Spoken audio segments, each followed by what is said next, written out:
Hello everyone, welcome to affairs with business. Industrial relations के third lecture में आप सभी लोगों का स्वागत है। ठीक है, ये हमारा कौन सा लेक्चर है? थर्ड लेक्चर है। इससे पहले 2 लेक्चर्स हो चुके हैं इंडस्ट्रियल रिलेशंस के।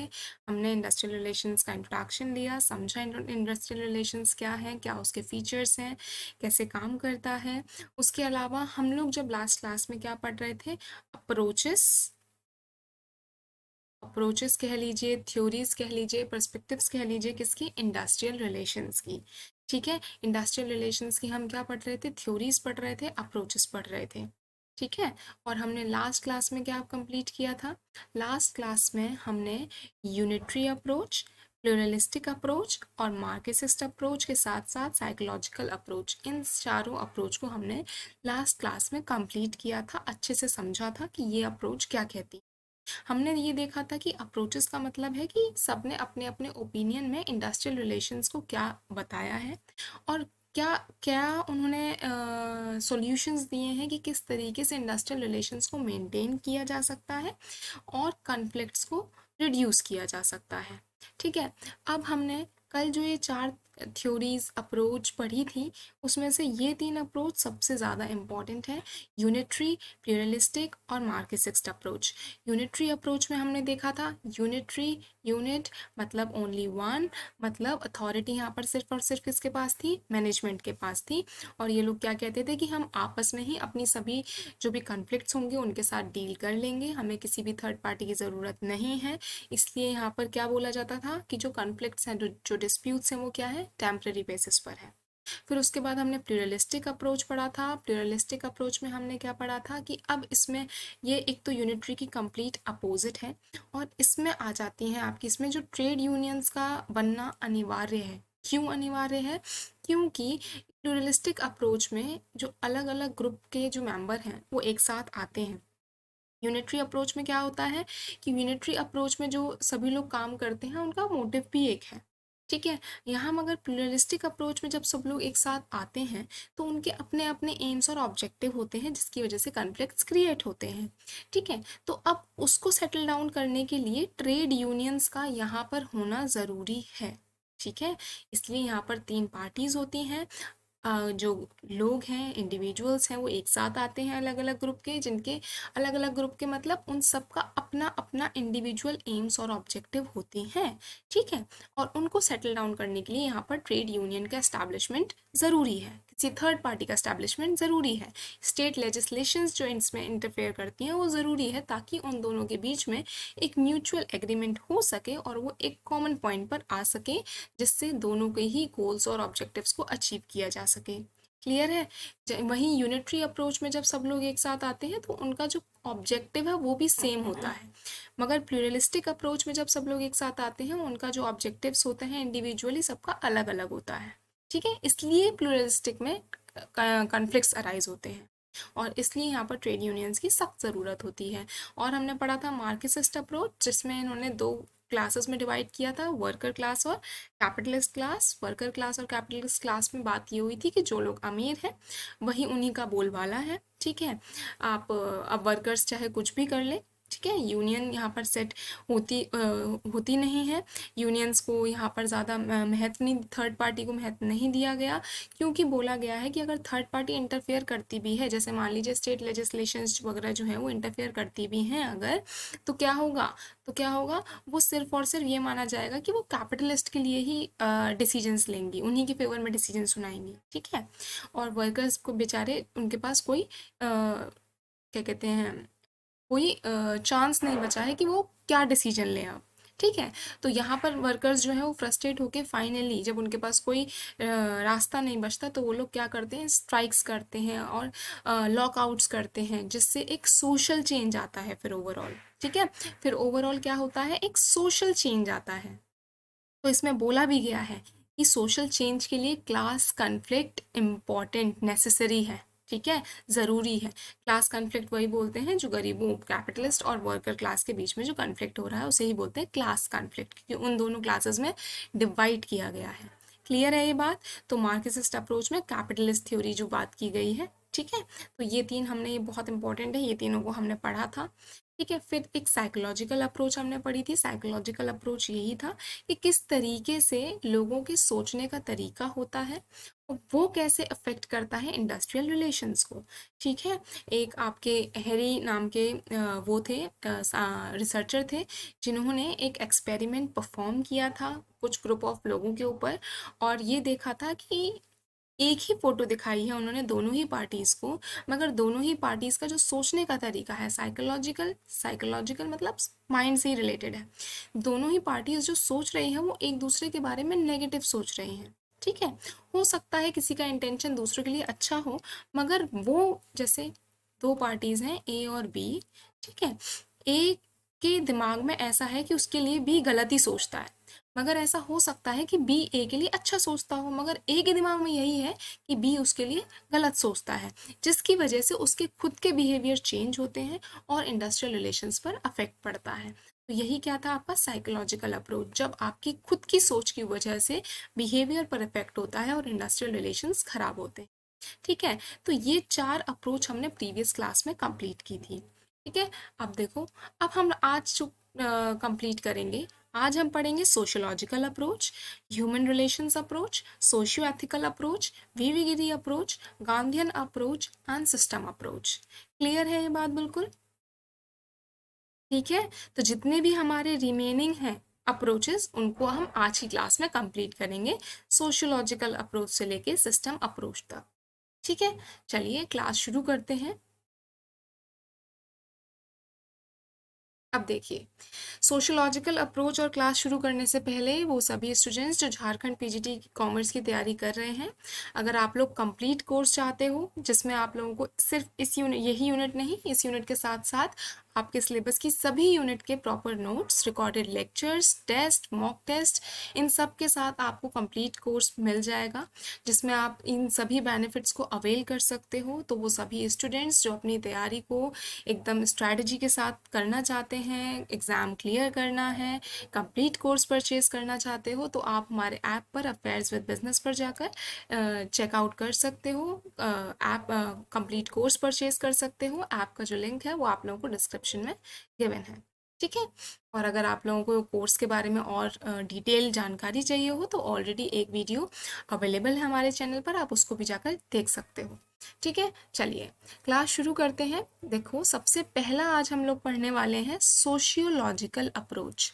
सबसे पहली अप्रोच क्या है आज हमारी? Sociological approach. अब सोशियोलॉजिकल अप्रोच में हम लोग क्या देखने वाले हैं? देखो, हम एक तो आप लोगों को ये बात याद रखनी है, अप्रोचेस पढ़ रहे हैं का मतलब ये है कि हम हर किसी का अलग अलग पॉइंट ऑफ व्यू पढ़ रहे हैं। ठीक है, कि किस सब ने अपना अपना एक, आप ये मान लीजिए कि एक ओपिनियन, एक अप्रोच है। ये हर एक अप्रोच, क्या हर एक अप्रोच मोटिव है उसका कि कैसे इंडस्ट्रियल रिलेशंस अच्छे रहें और कॉन्फ्लिक्ट्स कम किए जा सकें और कैसे अफेक्ट होते हैं। ठीक है, तो देखो, सोशियोलॉजिकल सोशियोलॉजिकल सोसाइटी इससे रिलेटेड है ये। सोशियोलॉजिकल का मतलब ये है कि जो इंडस्ट्री है वो अल्टीमेटली किसका पार्ट है बच्चों? सोसाइटी का पार्ट है। ये बात तो हमें पता है कि इंडस्ट्री एक सोसाइटी का पार्ट है। ठीक है भाई, ये वाली बात हमें क्लियर है कि इंडस्ट्री जो है वो एक सोसाइटी का पार्ट है। ठीक है, और इंडस्ट्री में क्या होता है? काफ़ी सारे लोग काम करते हैं। ठीक है, काफ़ी सारे इंडिविजुअल्स क्या करते हैं? काम करते हैं। अब आपको पता है कि इंडिया जो हमारी कंट्री है वो बहुत ज़्यादा सेक्युलर है। ठीक है, बहुत ज़्यादा क्या कहते हैं, सेक्युलर है। ठीक है, और इसमें क्या है, जितने भी लोग काम कर रहे हैं वो अपनी अलग अलग बैकग्राउंड से, अलग अलग फैमिली बैकग्राउंड, अलग अलग एजुकेशनल लेवल, ठीक है, अलग अलग माइंडसेट, अलग अलग बिलीव्स, अलग अलग कस्टम्स के साथ एक साथ आते हैं और काम करते हैं। ठीक है, इंडिया क्या है, सॉरी, इंडस्ट्री क्या है? एक सोसाइटी का पार्ट है। ठीक है, उसी सोसाइटी में से जब अलग अलग इंडिविजुअल्स एक साथ आते हैं और काम करते हैं, तो वो जो अलग अलग इंडिविजुअल्स हैं उनका सबका अपना अपना डिफरेंट अलग अलग फैमिली बैकग्राउंड है, एजुकेशनल लेवल है, पर्सनैलिटीज़ हैं, इमोशंस हैं, लाइक्स हैं, डिसलाइक्स हैं और एक्सेट्रा।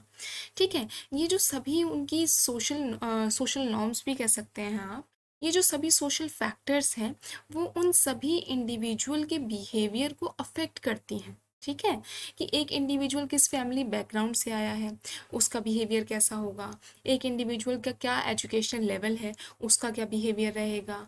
ठीक है, एक इंडिविजुअल ने अपनी लाइफ में कैसी नॉर्म्स देखी हैं, कैसा बिलीफ है उसका, उसका कैसा बिहेवियर रहेगा। तो ये जो सभी सोशल फैक्टर्स होते हैं वो एक इंडिविजुअल की लाइफ को, इंडिविजुअल के बिहेवियर को क्या करते हैं, अफेक्ट करते हैं।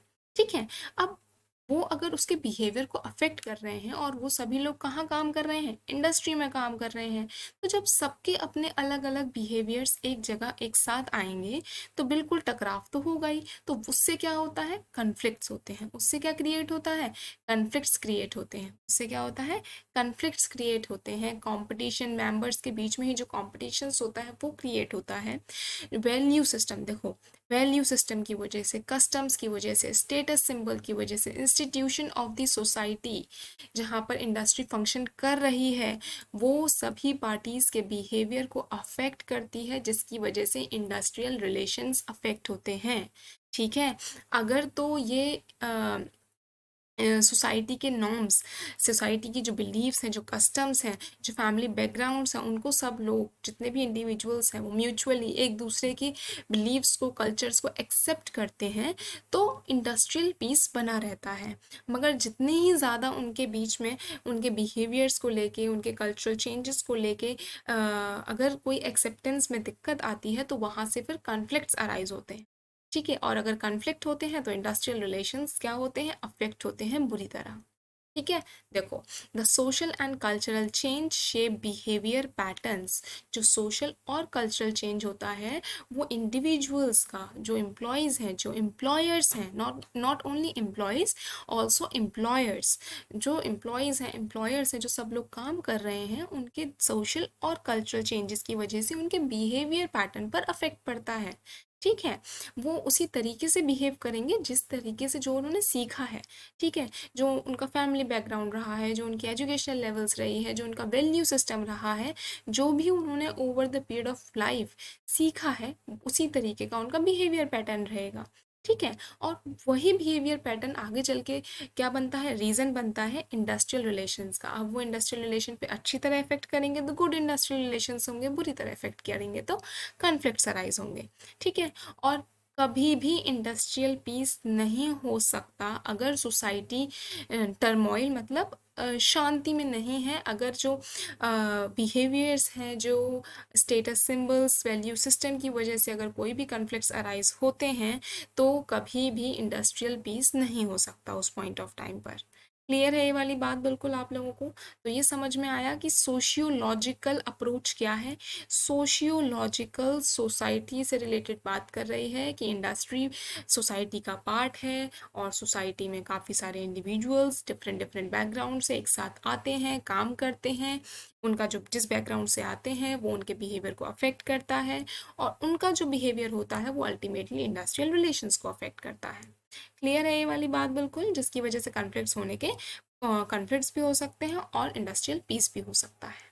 ठीक है, ये सोशोलॉजिकल अप्रोच में बात ये होती है कि मेनली आपको सोशल नॉर्म्स को मेंटेन करके चलना है। ये फोकस करना है कि जितने भी इंडिविजुअल्स एक साथ काम कर रहे हैं वो एक दूसरे के कल्चरल नॉर्म्स को, वैल्यू सिस्टम को एक्सेप्ट करें, ताकि एक इंडस्ट्रियल पीस जो है वो बना रहे। क्लियर है ये वाली बात? चलिए, अब नेक्स्ट अप्रोच है human relations approach. Next approach है ह्यूमन रिलेशंस अप्रोच। देखिए, ह्यूमन रिलेशंस अप्रोच सबसे पहले दी किसने है? ह्यूमन रिलेशंस अप्रोच बच्चों एल्टन मायो ने दी है। अब देखो, एल्टन मायो का नाम आप लोगों ने सुना हुआ होगा, अगर आपने मैनेजमेंट पढ़ा है तो एल्टन मायो का नाम आपने सुना हुआ होगा। ठीक है, हॉथरॉन एक्सपेरिमेंट दिया था इन्होंने। एल्टन मायो ने ही मेन जो है ह्यूमन रिलेशंस अप्रोच की बात की है। Human relations approach Elton Mayo ने दिया है, जिसमें इन्होंने ये कहा है कि जो ह्यूमन रिलेशंस हैं, ह्यूमन रिसोर्सेज हैं, वो किससे बने हुए होते हैं? लिविंग ह्यूमन बींग्स से बने, लिविंग ह्यूमन बींग्स हैं वो। ठीक है, कोई टूल्स नहीं है, कोई मशीनरी नहीं है कि उनको आप बहुत आसानी से एक ही तरीके से डील कर सकते हो। नहीं, जो ह्यूमन रिसोर्सेज हैं वो आपके जीते जागते इंसान हैं, जिनकी अपनी खुद की फीलिंग्स हैं, अपने खुद के इमोशंस हैं, अपनी खुद की नीड्स हैं। ठीक है। तो ह्यूमन रिसोर्सेज जो है वो, और इस बात को कंसिडर किया गया कि ह्यूमन रिसोर्सेज जो है वो सबसे ज़्यादा इंपॉर्टेंट रिसोर्सेज हैं। क्लियर है ये वाली बात बिल्कुल। तो एल्टन मायो ने कहा कि ह्यूमन रिसोर्सेज को आप टूल्स की तरह तो यूज़ नहीं कर सकते, मशीनरी की तरह, फाइनेंशियल फिजिकल रिसोर्सेज की तरह आप उन्हें यूज़ नहीं कर सकते, क्योंकि ह्यूमन रिसोर्सेज एक बहुत इंपॉर्टेंट एसेट है सबसे पहली बात तो। और ह्यूमन रिसोर्सेज क्योंकि लिविंग बीइंग है तो उसकी अपनी खुद की फीलिंग्स हैं, ठीक है, अपनी खुद की फीलिंग्स, इमोशंस, नीड्स हैं, कि अगर वो फुलफिल होती हैं, अगर वो need wise, feelings wise satisfied है, तो जो इंडस्ट्रियल रिलेशंस हैं वो अच्छे बने रहेंगे। वो क्या रहेंगे? अच्छे बने रहेंगे। देखो, it lays emphasis on the human aspect and way human feelings influence the work relations and behaviour of employees in the organisation. Human relations approach का मेन मोटिव ये है कि ह्यूमन रिसोर्सेज को टूल्स की तरह ना यूज़ करते हुए, उनकी फीलिंग्स को कंसिडर करते हुए वर्क रिलेशंस को मेंटेन किया जाए। और एम्प्लॉयज़ का जो बिहेवियर है, एम्प्लॉयज़ मेन किसका? एम्प्लॉयज़। अगर आपसे पूछा जाए कि किसका मोटिव, किसका नेचर पॉजिटिव होना चाहिए ह्यूमन रिलेशंस अप्रोच में, मेन किसके लिए काम करते हैं, ऑब्जेक्टिव क्या है ह्यूमन रिलेशंस अप्रोच का, वो ये है कि एम्प्लॉयज़ की नीड्स को पूरा किया जा सके, एम्प्लॉयज़ का जो अल्टीमेट जो नेचर है, जो फीडबैक आए वो पॉजिटिव आए, और वो ऑर्गेनाइजेशन के लिए पूरी फुल एफिशिएंसी के साथ काम करे। ठीक है। तो क्या बात हुई? एल्टन मायो ने कहा कि वो टूल नहीं है, आप उनको टूल की तरह यूज़ नहीं करेंगे, उनकी ह्यूमन फीलिंग्स हैं, उनको कंसिडर किया जाएगा। उनकी ह्यूमन फीलिंग्स हैं तो वो चाहते हैं कि उनकी फ्रीडम ऑफ स्पीच हो, थॉट हो, एक्सप्रेशन हो, ये तो फंडामेंटल राइट भी है, of moment etcetera. When employers treat them as inanimate objects, जब एम्प्लॉयर्स अपने एम्प्लॉयज़ को ऑब्जेक्ट्स की तरह, टूल्स की तरह यूज़ करते हैं, तो उस केस में कन्फ्लिक्ट्स अराइज होते हैं। ठीक है, उस केस में कन्फ्लिक्ट्स अराइज होते हैं, क्योंकि कोई भी इंडिविजुअल अपनी बेइज्जती नहीं करवाना चाहता। ठीक है, उसकी फीलिंग्स को महत्व नहीं दिया जा रहा, उसके इमोशंस को इम्पोर्टेंस नहीं दी जा रही है, उससे एम्प्लॉयर्स सिर्फ और सिर्फ एम्प्लॉयज से अपना काम कराना चाहते हैं। ठीक है, और मेयर ऑब्जेक्ट्स की तरह यूज़ कर रहे हैं, तो ऑब्वियसली इसकी वजह से टेंशन्स क्रिएट होती हैं और अल्टीमेटली कन्फ्लिक्ट्स होते हैं। ठीक है, तो मेन क्या कहा गया है कि एम्प्लॉयज़ की नीड को फोकस, उनको ध्यान देना है, ताकि इंडस्ट्रियल रिलेशंस अच्छे बने रहें, नहीं तो कन्फ्लिक्ट होंगे और इंडस्ट्रियल रिलेशंस पर बुरा असर पड़ेगा।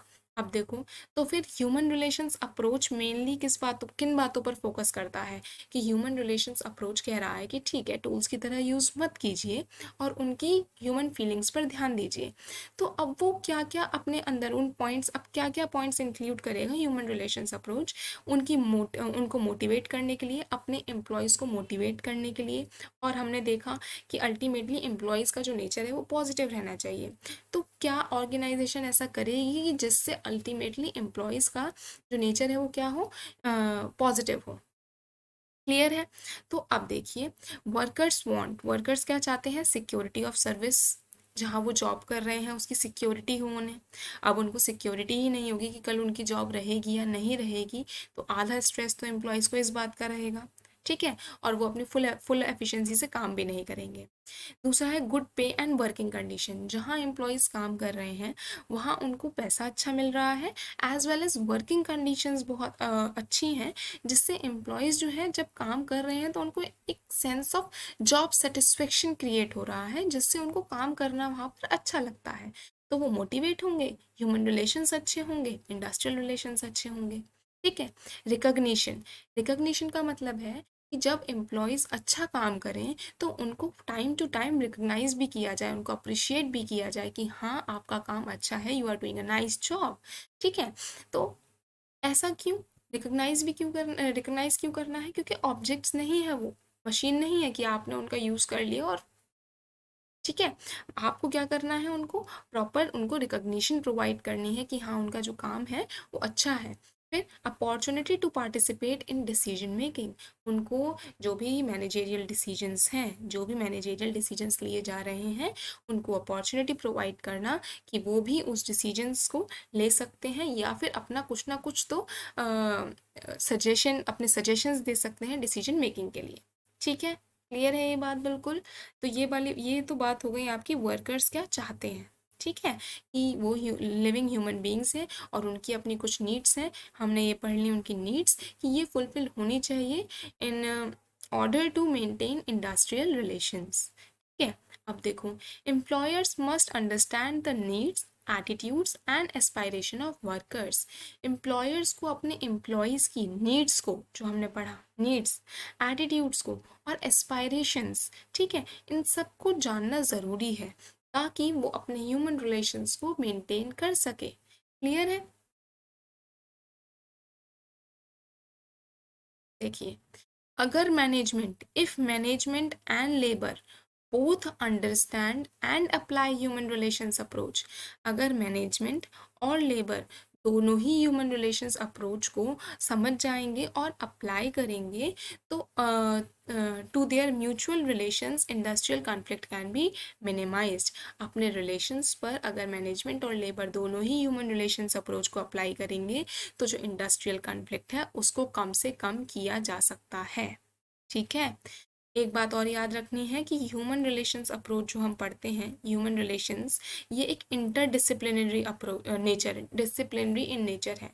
इंटरडिसिप्लिनरी का मतलब होता है कि वो सिर्फ एक सब्जेक्ट से बिलोंग नहीं करता है, काफ़ी सारे अलग अलग सब्जेक्ट से इसका टच रहता है। इंटरडिसिप्लिनरी इन नेचर इसलिए कहा गया है क्योंकि कुछ इसका आपका, अब मैनेजमेंट में तो पढ़ते ही हो इसको, साथ ही में साइकोलॉजी में भी पढ़ा जाता है क्योंकि ह्यूमन रिलेशंस, ह्यूमन के बिहेवियर के बारे में बात कर रहे हैं, साइकोलॉजी में पढ़ा जाता है, सोशियोलॉजी में पढ़ा जाता है कि सोसाइटी में रह के ह्यूमन्स के क्या बिहेवियर हैं, एंथ्रोपोलॉजी, इकोनॉमिक, पॉलिटिकल साइंस, इन सब में ही ह्यूमन रिलेशंस को पढ़ा जाता है, इसलिए इसको क्या कहा गया है, इंटरडिसिप्लिनरी इन नेचर कहा गया है। एक बार जल्दी से देख लेते हैं इसका समरी टाइप देख लेते हैं कि क्या ह्यूमन रिलेशंस अप्रोच कहता है। सबसे पहले याद रखना है, एल्टन मायो ने दिया है। किसने दिया है?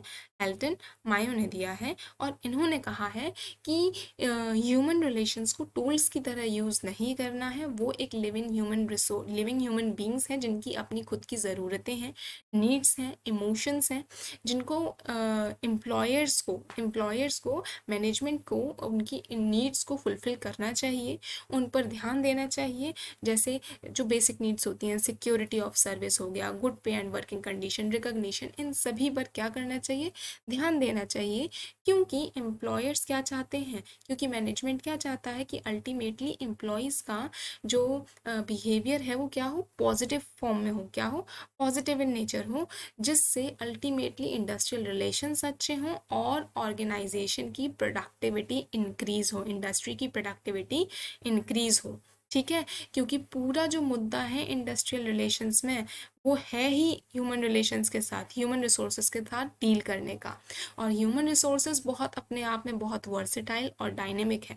ठीक है, किसी भी एक ह्यूमन रिसोर्सेज को डील करने के साथ आप उनकी एक थ्योरी को जनरलाइज नहीं कर सकते, सबको साथ अलग अलग तरीके से डील करना होता है। क्लियर है? उनकी नीड्स को, उनकी इमोशंस को, फीलिंग्स को फुलफिल करते हुए, ताकि जो कॉन्फ्लिक्ट्स हैं वो कम से कम हो, वो लोग ज़्यादा से ज़्यादा मोटिवेट हो और प्रोडक्टिविटी ज़्यादा से ज़्यादा इंक्रीज हो। ठीक है, और ह्यूमन रिलेशंस अप्रोच आपका क्या है? इंटरडिसिप्लिनरी नेचर है। क्लियर है? आई होप आपको ये बिल्कुल क्लियर होगा क्योंकि ये ईजी अप्रोचेज हैं, आप बिल्कुल जो बहुत इंपॉर्टेंट थी वो हमने लास्ट क्लास में कर ली हैं। अब देखिए, नेक्स्ट है सोशियो एथिकल अप्रोच। नेक्स्ट है सोशियो एथिकल अप्रोच। देखो बच्चों, जो हमने सोशियोलॉजिकल अप्रोच पढ़ी है वो अलग है। सोशियोलॉजिकल अप्रोच में हमने पढ़ा है कि इंडस्ट्री सोसाइटी का पार्ट है, सोसाइटी में डिफरेंट इंडिविजुअल्स रहते हैं जो अलग अलग बैकग्राउंड से एक साथ आते हैं और इंडस्ट्री में काम करते हैं, उसमें हमने ये पढ़ा था। सोशियो एथिकल अप्रोच में क्या बात होती है कि हाँ, ठीक है, हमने ये माना कि इंडिविजुअल्स जो है वो इंडस्ट्री जो है वो सोसाइटी का पार्ट है, इंडिविजुअल्स डिफरेंट डिफरेंट बैकग्राउंड से आते हैं, एक साथ काम करते हैं। ठीक है, ये बात क्लियर है। मगर उनके इसमें इसमें जो एडिशनल बात हुई है इस अप्रोच में, वो बात हुई है एथिक्स की। किसकी बात एक्स्ट्रा हुई है यहाँ पर? एथिक्स की एक्स्ट्रा बात हुई है। एथिक्स का मतलब ये है, एथिक्स का मतलब होता है ये देखना कि क्या चीज़ सही है और क्या चीज़ गलत है। एथिक्स क्या कहते हैं? What is right and what is wrong. Moral principles की बात करते हैं। क्या बात करते हैं? मॉरल प्रिंसिपल्स की बात करते हैं एथिक्स। एथिक्स का मतलब होता है कि क्या सही है और क्या गलत है। ठीक है, देखो, the this approach holds that industrial relation besides having a sociological base also have some ethical ramifications. ethical ramifications भी होती हैं, ethics को भी consider किया जाता है, क्योंकि क्यों ethics को consider किया जाता है, ethics क्या है, क्या सही है क्या गलत है, अब दोनों ही पार्ट पर, मैनेजमेंट के पार्ट पर भी और वर्कर्स के पार्ट पर भी, लेबर्स के पार्ट पर भी, एम्प्लॉयर्स के पार्ट पर भी, इन दोनों को ही क्या करना है, एथिक्स को फॉलो करना है, मतलब मॉरल प्रिंसिपल्स, मॉरल प्रिंसिपल्स में क्या आ जाता है बच्चों, ऑनेस्टी, दोनों को ही अपना काम जो है वो ईमानदारी से करना है ना, मैनेजमेंट जो है वो वर्कर्स का एक्सप्लॉयटेशन नहीं कर सकते, ठीक है, एथिक्स क्या सही है, मॉरली क्या सही है, ठीक है, ऑनेस्टी हो गया, इंटेग्रिटी आता है आपका इसमें, ठीक है, और उसके अलावा वर्कर्स भी क्या करें, अपना काम जो है वो ईमानदारी से करें, ठीक है, वो भी इनडिसिप्लिन ना हो, अपना इनडिसिप्लिन ना फैलाएं, ठीक है, तो मतलब क्या है, ये एथिक्स को यहाँ पर फॉलो करते हुए चलना, ठीक है, ऑनेस्टी, इंटेग्रिटी, इन सब को फॉलो करते हुए चलना, मॉरल प्रिंसिपल्स को फॉलो करते हुए चलना, जिससे अल्टीमेटली अगर एथिक्स को फॉलो किया जाएगा ना तो इंडस्ट्रियल रिलेशंस अच्छे ही रहेंगे, ठीक है, मगर ये जो आपका अप्रोच है वो ज़्यादा वाइडली एक्सेप्टेड नहीं है, ठीक है, और good industrial relation can be only maintained when both the labour and management realise their moral responsibility, जब वो अपनी मोरल रिस्पॉन्सिबिलिटीज़ को समझ लेंगी तो अच्छी इंडस्ट्रियल रिलेशन अपने आप मेंटेन हो जाएंगे, कैसे, कि मैनेजमेंट को पता है कि उनकी क्या रिस्पॉन्सिबिलिटीज़ हैं, उनको क्या करना है और क्या नहीं करना है, और वर्कर्स को पता है कि हमारे पास इतना काम है और हमें इतना काम ईमानदारी से करना है, अगर मैनेजमेंट और वर्कर्स अपने अपने काम को ईमानदारी से कर लेंगे तो कॉन्फ्लिक्ट्स का कोई कोई पॉइंट ही नहीं उठता, राइट, मगर ये अप्रोच जो है वो ज़्यादा वाइडली एक्सेप्टेड नहीं है,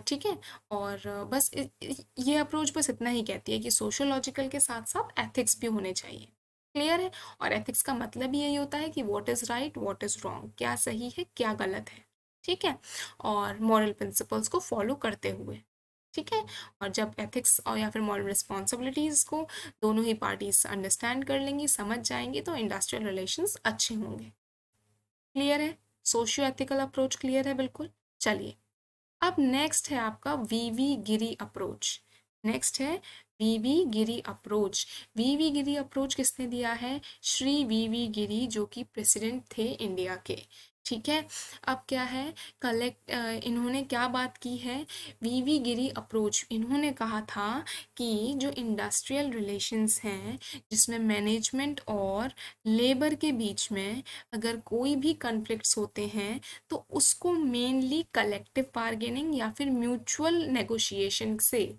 देखो मैं बताती हूँ, वीवी गिरी, वीवी गिरी अप्रोच, इन्होंने क्या कहा कि अगर कोई भी इंडस्ट्री में कॉन्फ्लिक्ट्स होते हैं, क्या होते हैं, कॉन्फ्लिक्ट्स होते हैं, तो उनको मेनली किससे रिजॉल्व करना है, वीवी गिरी का कहना था कि वो कलेक्टिव बार्गेनिंग,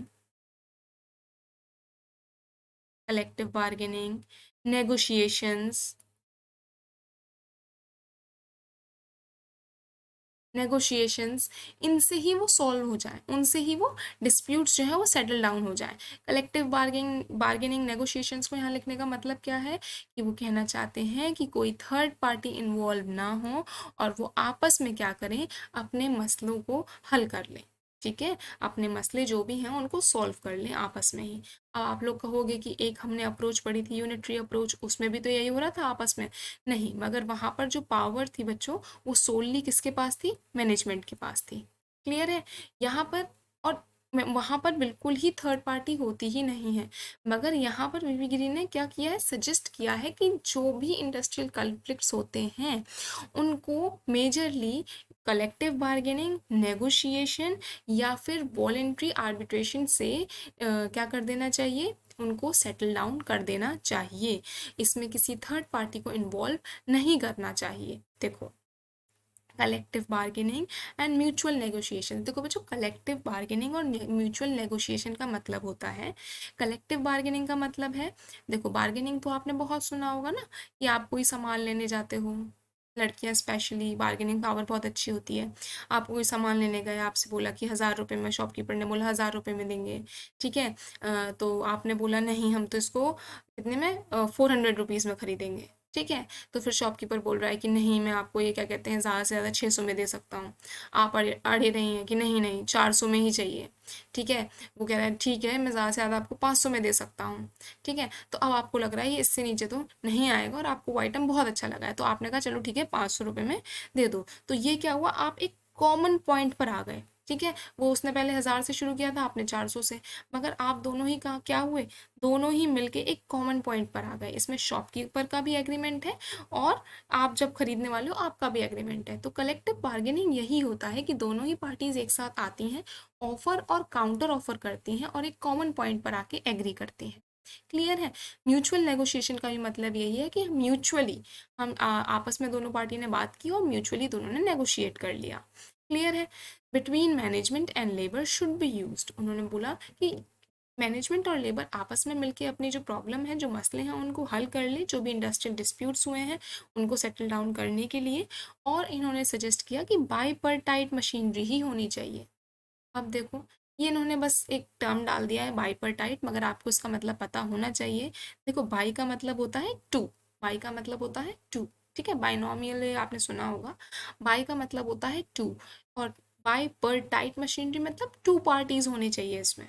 एक टर्म और सुनोगे आप आगे चल के, ट्राइपर्टाइट। तो ट्राई में क्या होता है, try means three, three parties, और थ्री पार्टीज कौन सी हो जाएंगी, जिसमें ट्रेड यूनियंस और गवर्नमेंट भी इंक्लूड हो जाती हैं, ठीक है। तो यहाँ पर ट्रेड यूनियंस इंक्लूड करने के लिए मना किया गया है कि आप अपने मसले खुद हल करो आपस में, इसलिए इन्होंने सजेस्ट किया कि बाइपर्टाइट मशीनरी होगी।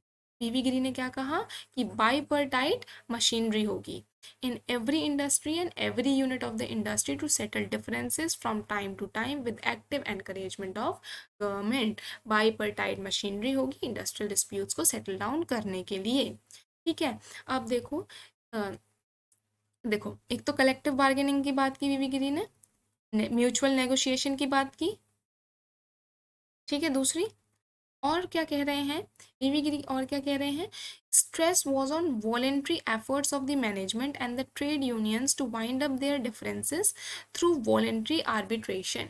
इन्होंने कहा, और एक नया टर्म क्या आ गया है यहाँ पर, कि जो भी उनके डिफरेंसेस हैं उनको वो कलेक्टिव बार्गेनिंग म्यूचुअल नेगोशिएशन से तो कर ही सकती है, एक और टर्म उन्होंने दे दिया कि through voluntary arbitration. Voluntary arbitration से भी वो अपने मुद्दों को, अपने मसलों को हल कर सकती है। वॉलेंट्री आर्बिट्रेशन क्या होता है कि अपनी मर्जी से एक साथ आते हैं, ठीक है, अपनी मर्जी से एक साथ आती हैं दोनों पार्टीज, और एक थर्ड पार्टी को लेके आती हैं जो ना ही दोनों पार्टी में से किसी से भी रिलेटेड नहीं है, ठीक है, जो बिल्कुल ही डिटैच होके एक फेयर डिसीजन देगा, ठीक है। एक थर्ड पार्टी को लेके आती है, मतलब वो वॉलेंटरीली लेके आई हैं, उसके पास कोई लीगल राइट नहीं है, ठीक है। वो जो थर्ड पार्टी है उसके पास कोई लीगल, जैसे होता है ना कि दो घर में दो बच्चों का झगड़ा हो गया तो वो दोनों ही कहाँ जाते हैं, फिर माँ बाप के पास जाते हैं, अपनी अपनी बात सुनाते हैं, ठीक है। तो उसी तरीके से ये क्या है कि दोनों पार्टीज ने क्या किया, एक थर्ड पार्टी को ले आया ताकि आप सुनो, बताओ जरा कि कौन गलत है कौन सही है, या फिर क्या होना चाहिए इस चीज़ में, ताकि वो जो मसला है वो सॉल्व हो जाए। और इसलिए गिरी जो है वो पूरी तरीके से अगेंस्ट है कंपलसरी एजुडिकेशन के। इन टर्म्स को आप लोग समझते चलेंगे अच्छे से, ये हालांकि आगे चल के टर्म्स अच्छे से हम लोग समझेंगे, यहीं आप लोग समझ लेंगे तो इस कॉन्सेप्ट वीवी गिरी का अप्रोच जो है वो भी क्लियर हो जाएगा, ठीक है। अभी मैं दोबारा भी समझाऊंगी, अगर कोई डाउट रह जाएगा तो देखिए। वॉलेंट्री आर्बिट्रेशन इन्होंने बोला कि इसके ज़रिए आप सॉल्व कर लो, मतलब कलेक्टिव बार्गेनिंग के ज़रिए से आप अपने सेटल डिस्प्यूट सेटल डाउन कर लो, म्यूचुअल नेगोशिएशन से कर लीजिए, और वॉलेंट्री आर्बिट्रेशन से कर लीजिए। मगर गिरी जी कह रहे हैं कि नहीं, मगर कंपलसरी एडजुडिकेशन नहीं होना चाहिए, टोटली अगेंस्ट है वो इस चीज़ के। और कंपलसरी एडजुडिकेशन क्यों नहीं होना चाहिए, इसका मतलब होता है कंपलसरी एडजुडिकेशन में अब क्या होता है, ये एक लीगल, अब ये थर्ड पार्टी लीगली इन्वॉल्व हो जाती है जो अपना जजमेंट देती है, ठीक है। वो अपने आप जो भी मसले हुए हैं उनको इंक्वायरी करेंगी और अपना एक जजमेंट प्रोवाइड करेगी, ठीक है। यहाँ पर म्यूचुअली कुछ नेगोशिएट नहीं होगा, तो वो इसके अगेंस्ट है पूरी तरीके से, बीवी गिरी जी इसके पूरी तरीके से अगेंस्ट है। वो कहते हैं आपस में अपने मसलों को हल कर लो। क्लियर है ये वाली बात बिल्कुल। Thus the Giri approach to employer employee relations implies the encouragement of mutual settlement of disputes. इसलिए गिरी अप्रोच क्या कहती है कि मेनली आपको अपने डिस्प्यूट्स जो हैं वो आपस में सेटलमेंट करके सेटल कर लेने हैं कलेक्टिव बार्गेनिंग से और वॉलेंट्री आर्बिट्रेशन से।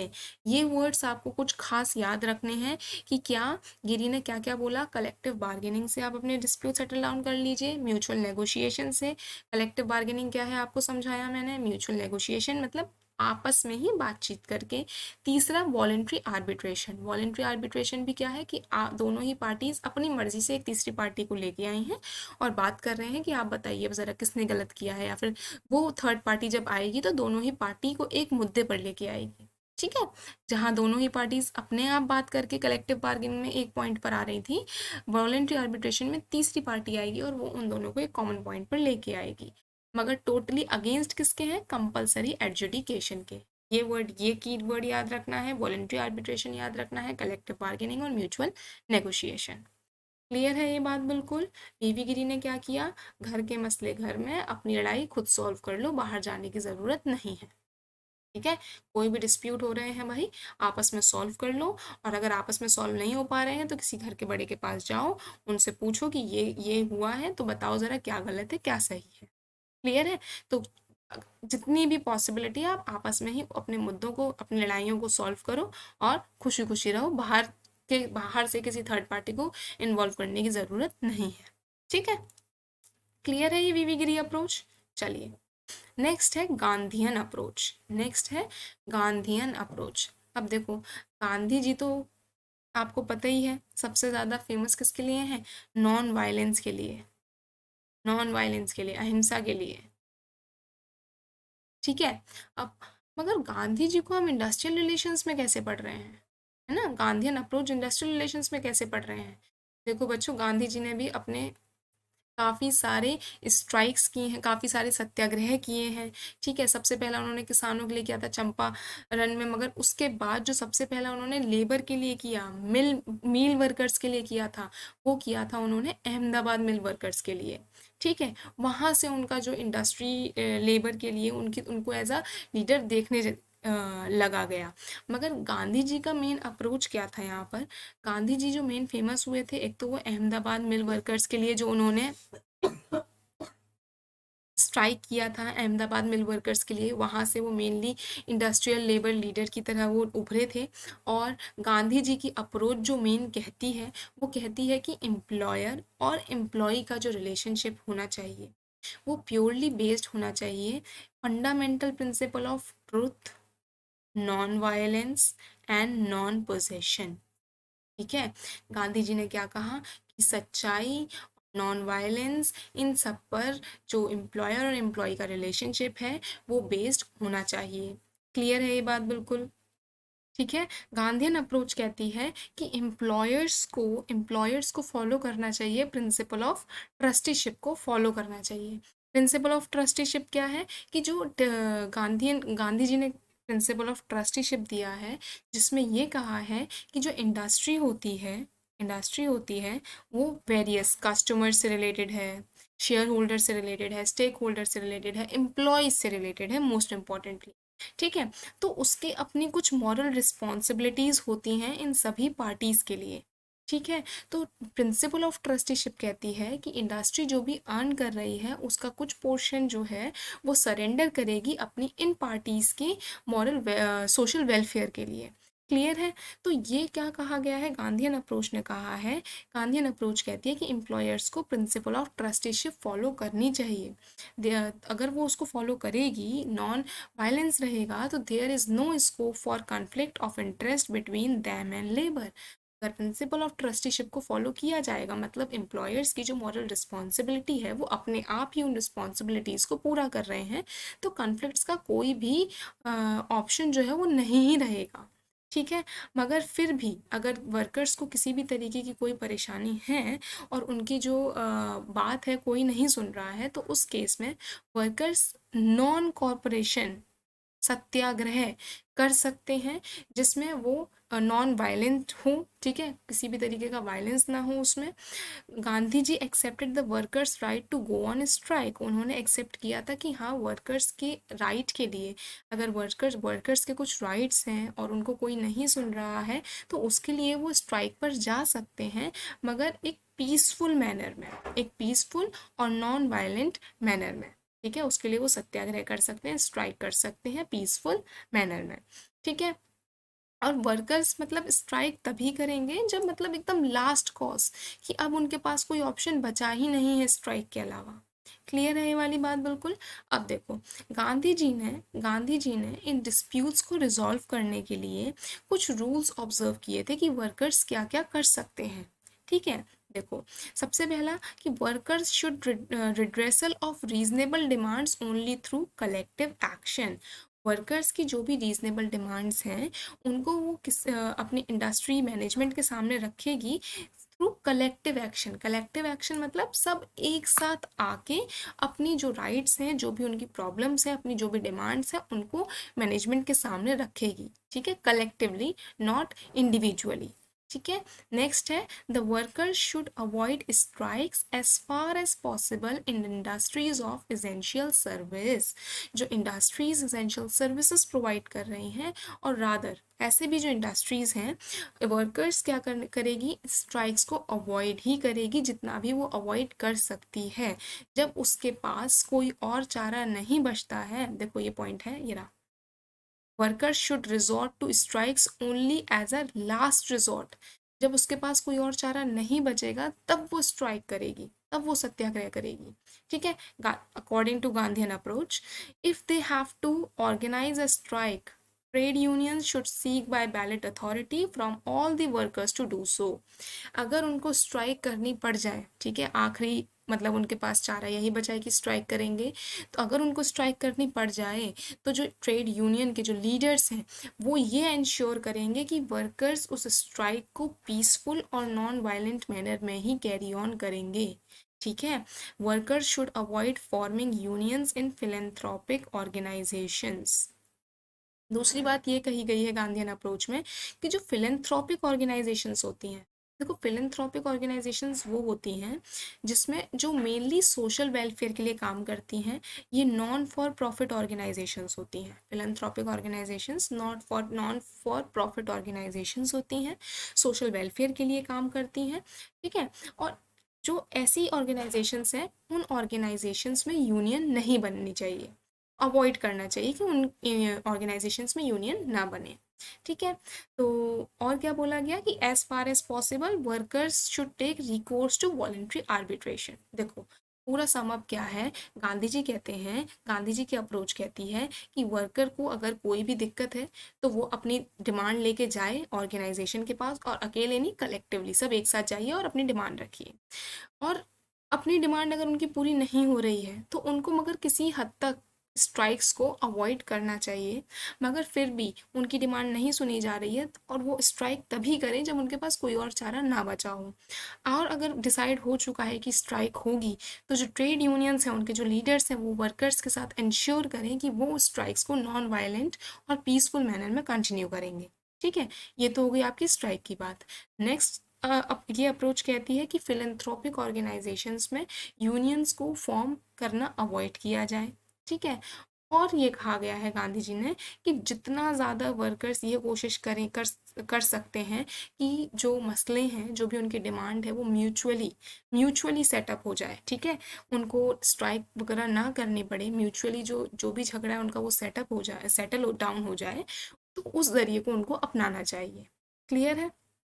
तो गांधीयन अप्रोच का मेन मुद्दा क्या है कि अगर आपकी आवाज़ नहीं सुनी जा रही है तो आप सत्याग्रह स्ट्राइक ज़रूर करें, मगर बहुत ही पीसफुल मैनर में करें, ठीक है। क्लियर है। और अगर एम्प्लॉयर्स जो है वो प्रिंसिपल ऑफ ट्रस्टीशिप उन्हें फॉलो करना चाहिए, और अगर वो प्रिंसिपल ऑफ ट्रस्टीशिप फॉलो कर लेंगे तो अपने आप ही कोई भी स्कोप होगा ही नहीं लड़ाई का, कॉन्फ्लिक्ट का, ठीक है। अब देखो, नेक्स्ट है आपकी लास्ट अप्रोच है सिस्टम अप्रोच। लास्ट अप्रोच है सिस्टम अप्रोच। सिस्टम अप्रोच बच्चों डेवलप की है जॉन डनलप ने 1958 में, ठीक है। और सिस्टम अप्रोच क्या कहती है, देखो किसी भी ऑर्गेनाइजेशन का, किसी भी इंडस्ट्री का क्या सिस्टम है, उसके बेसिस पर उसके क्या रूल्स है, उसके बेसिस पर उसके रूल्स डिपेंड करते हैं। ठीक है। और क्या कहता है सिस्टम अप्रोच, कि जितने अच्छे क्या होंगे, जितने अच्छे क्या कहते हैं सिस्टम, जिस तरीके का सिस्टम होगा ऑर्गेनाइजेशन का, मतलब जितने अच्छे रूल्स हैं, स्ट्रिक्ट रूल्स हैं, साथ ही में इम्पार्शियल डिसीजंस लिए जाते हैं, स्ट्रिक्ट रूल्स हैं वहाँ पर, डिसिप्लिन है प्रॉपर। तो जितने अच्छे रूल्स होंगे, जितने इम्पार्शियल डिसीजंस लिए जा रहे होंगे, जितने अच्छा सिस्टम होगा पूरी ऑर्गेनाइजेशन का, कि प्रॉपर कम्युनिकेशन चैनल भी है, तो वो क्या कहेगा, उतने ही अच्छे आपके सीधा सीधा अफेक्ट पड़ेगा इंडस्ट्रियल रिलेशंस पर, उतने ही अच्छे क्या होंगे, इंडस्ट्रियल रिलेशंस होंगे। और वहीं अगर सिस्टम ही खराब है ऑर्गेनाइजेशन का, ठीक है, सिस्टम ही सही वर्क नहीं कर रहा है, डिसीजंस ही प्रॉपर नहीं लिए जाते हैं, रूल्स ही प्रॉपर नहीं है, तो उस केस में इंडस्ट्रियल रिलेशंस पर भी फर्क पड़ता है। ठीक है। It focuses on participation in the process, environmental forces and output. It further studies the inter relations among different participants of industrial relation systems. देखो, अब ये बात क्या करता है, कि देखो, आपने ये देखा कि सिस्टम अच्छा होगा तो इंडस्ट्रियल रिलेशंस अच्छे होंगे। अब सिस्टम इंक्लूड क्या करता है, सिस्टम अपने अंदर क्या क्या इंक्लूड करता है, एनवायरमेंटल फैक्टर्स होते हैं, ध्यान से देखना पहले आप लोग, तो समझ में आ जाएगा। एनवायरमेंटल फैक्टर्स होते हैं, कंटेक्स्ट, जैसे मार्केट, टेक्नोलॉजी और पावर, जिसमें पार्टिसिपेंट्स होते हैं। एनवायरमेंट के अंदर ये पार्टिसिपेंट्स हैं, ये एक्टर्स हैं जो पार्टिसिपेट करते हैं। ठीक है, एक्टर्स हैं, पार्टिसिपेट करते हैं, कुछ एक्शंस लेते हैं, कुछ ना कुछ डिसीजंस लेते हैं, वो एनवायरमेंट के अंदर पार्टिसिपेट करते हैं, एग्जिस्ट करते हैं, जिनकी अपनी आइडियोलॉजिकल थिंकिंग होती है। ठीक है। अब इन सब को देखते हुए, इनको मैं अभी डिटेल में समझाऊंगी, फिलहाल क्या समझिए। और इन सब को देखते हुए क्या बनाए जाते हैं, आउटपुट आता है, जिसमें बनाए जाते हैं rules of the work place, कि क्या प्रॉपर सिस्टम, क्या प्रॉपर रूल्स रहने वाले हैं। ठीक है, पूरे सिस्टम को देखते हुए रूल्स बनाना, कि क्या रूल्स रहने वाले हैं। क्लियर है ये वाली बात बिल्कुल। ठीक है। तो देखो, दिस सिस्टम फर्दर इंक्लूड सब systems like technology, market and people. ये पूरा जो सिस्टम है वो और सब सिस्टम्स को इंक्लूड करता है। अब इतनी बात समझ में आई है कि अब आपको इंडस्ट्रियल रिलेशंस अच्छे रखने हैं तो सिस्टम स्ट्रांग होना चाहिए किसी भी ऑर्गेनाइजेशन का। अब उस सिस्टम को स्ट्रांग करने के लिए क्या पूरा पैटर्न फॉलो होता है, कि हमारा एनवायरमेंटल फोर्सेस होते हैं, जिसमें मार्केट, टेक्नोलॉजी और पावर आते हैं। इस एनवायरमेंटल फोर्सेस के अंदर पार्टिसिपेट करते हैं आपके ये एक्टर्स, एक्टर्स पार्टिसिपेट करते हैं, जिसमें मैनेजमेंट, लेबर यूनियंस और गवर्नमेंट आती है, जिनकी अपनी आइडियोलॉजिकल थिंकिंग होती है।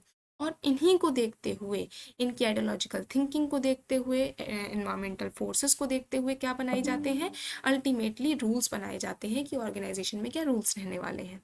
मार्केट की हम यहाँ क्या बात करते हैं, कि मार्केट डिपेंड करता है कि मार्केट में कितनी लेबर चाहिए, वो डिपेंड करती है कि प्रोडक्ट की कितनी डिमांड है और कंपटीशन कितना है मार्केट में। ठीक है। दूसरी चीज़ है टेक्नोलॉजी। टेक्नोलॉजी डिपेंड करती है कि लेबर इंटेंसिव टेक्नोलॉजी है या कैपिटल इंटेंसिव टेक्नोलॉजी है। इसका मतलब ये है कि लेबर बेस्ड ज़्यादा प्रोडक्शन हो रहा है या फिर मशीनरी बेस्ड ज़्यादा प्रोडक्शन हो रहा है। थर्ड है आपका पावर। पावर मतलब एक प्रॉपर बैलेंस मेंटेन करके चलना, एक प्रॉपर बैलेंस मेंटेन करके चलना पावर का, मैनेजमेंट क्लास और वर्कर क्लास दोनों के ही बीच में, मैनेजमेंट और लेबर यूनियंस दोनों के ही बीच में। ठीक है। अब देखो, फिर इन सबके इस एनवायरनमेंट में अब ये जो एक्टर्स हैं वो पार्टिसिपेट करते हैं। ठीक है। मतलब अब मार्केट में ही तो रन करेगी इंडस्ट्री, टेक्नोलॉजी तो वो इंडस्ट्री में रन करेंगे, कि कोई नई टेक्नोलॉजी वो लोग अपडेट करेंगे। ठीक है। तो अब क्या है, सबसे पहले है मैनेजमेंट। मैनेजमेंट आपको पता ही है कि किस तरीके से मार्केट में रन करती है, ये एक्टर है। लेबर यूनियंस आपको पता है क्या होती हैं, लेबर हो गई, यूनियंस हो गई जो लेबर की इंटरेस्ट को प्रोटेक्ट करने के लिए काम करती हैं। गवर्नमेंट एजेंसीज हो गई, जैसे लेबर कोर्ट्स हो गए। ये सब क्या है, आपके एनवायरनमेंट में पार्टिसिपेट करते हैं। क्लियर है। अब क्या होता है, इन जो एक्टर्स होते हैं उनकी अपनी खुद की सेट ऑफ आइडियाज़ और बिलीव्स होते हैं, जिसे आइडियोलॉजिकल थिंकिंग बोलते हैं। ठीक है। अपने खुद के सेट ऑफ आइडियाज़ और बिलीव्स होते हैं, जिनको क्या बोला जाता है, आइडियोलॉजिकल थिंकिंग बोला जाता है। देखो क्या है, it is a set of ideas and believes commonly held by the actors, commonly held by the actors that help to build और integrate the system together as an entity, जिनकी ideological thinking की basis पर पूरे system को एक साथ रखा जाता है और ऑर्गेनाइजेशन के रूल्स को बनाया जाता है, जो अल्टीमेटली इंडस्ट्रियल रिलेशंस को अफेक्ट करती है। क्लियर है। एनवायरमेंटल फोर्सेस जिसमें एक्टर्स पार्टिसिपेट करते हैं, उनकी अपनी आइडियोलॉजिकल थिंकिंग होती है, जिसके बेसिस पर फाइनली ऑर्गेनाइजेशन के रूल्स को बनाया जाता है। क्लियर है। यही है आपकी technology system approach. System approach में बात होती है जैसा सिस्टम होगा वैसे इंडस्ट्रियल रिलेशंस होंगे। सिस्टम जो है वो आपका प्रॉपर अगर इम्पार्शियल है, डिसीजंस प्रॉपर लिए जा रहे हैं तो इंडस्ट्रियल रिलेशंस अच्छे होंगे, और इम्प्रॉपर है, रूल्स प्रॉपर है, वो बनाने के लिए इस पूरे सिस्टम को देखना होता है कि कैसे एनवायरनमेंट में एक्टर्स पार्टिसिपेट करते हैं और फर्दर आउटपुट निकल के आता है। क्लियर है। तो ये है आपका लास्ट सिस्टम अप्रोच, और इसी के साथ हमारे सभी अप्रोचेस कंप्लीट होते हैं।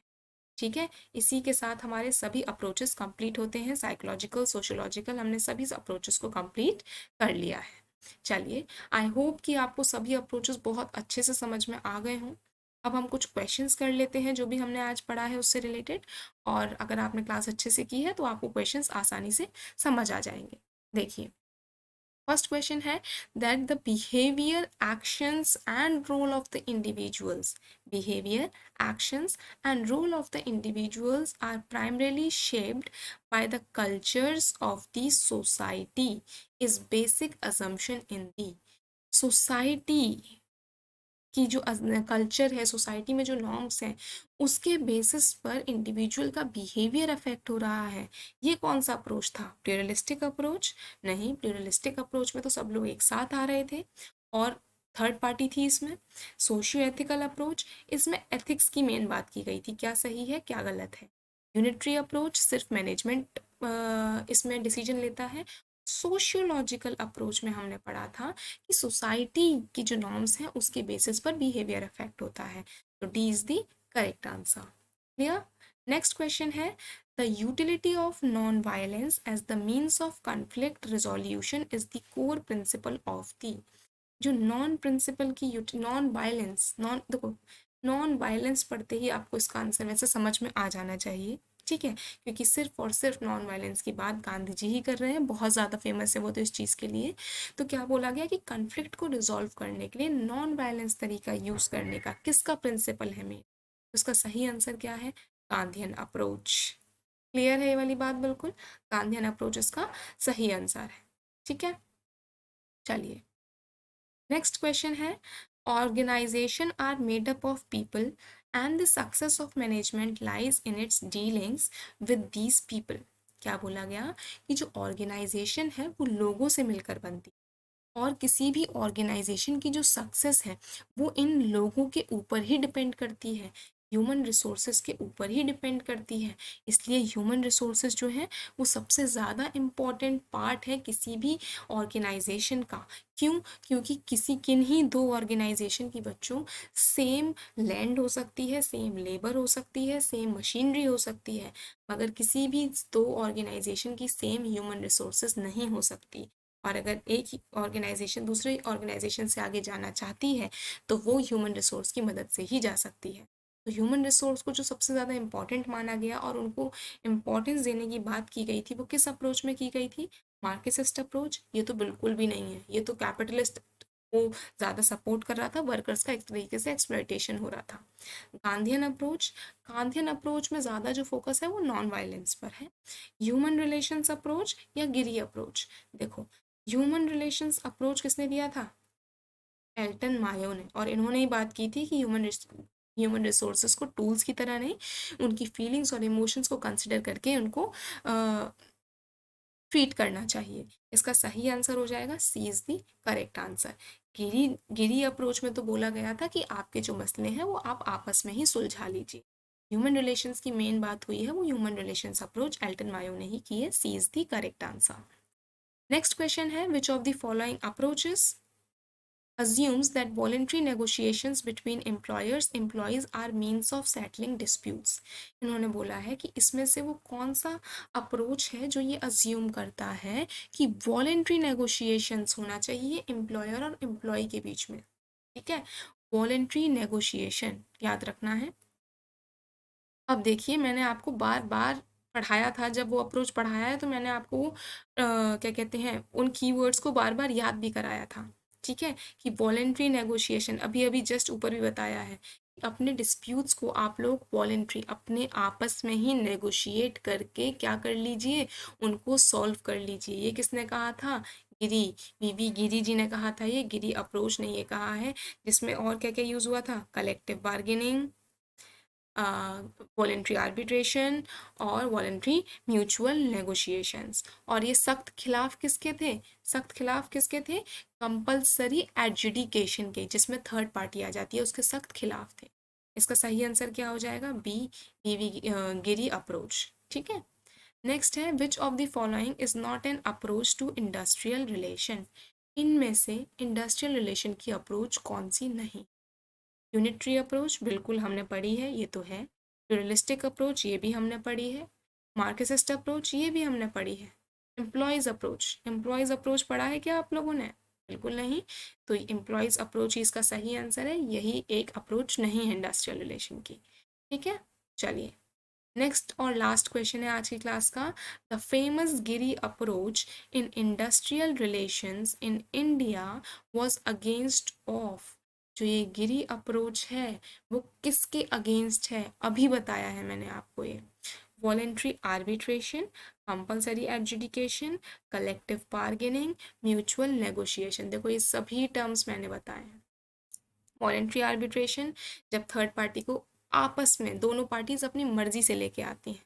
कंपल्सरी एडजुडिकेशन मतलब तीसरी पार्टी आ गई है और वो डिसीजन लेगी, म्यूचुअल कुछ भी नहीं होने वाला है, वो इंक्वायरी करेगी और डिसीजन लेगी।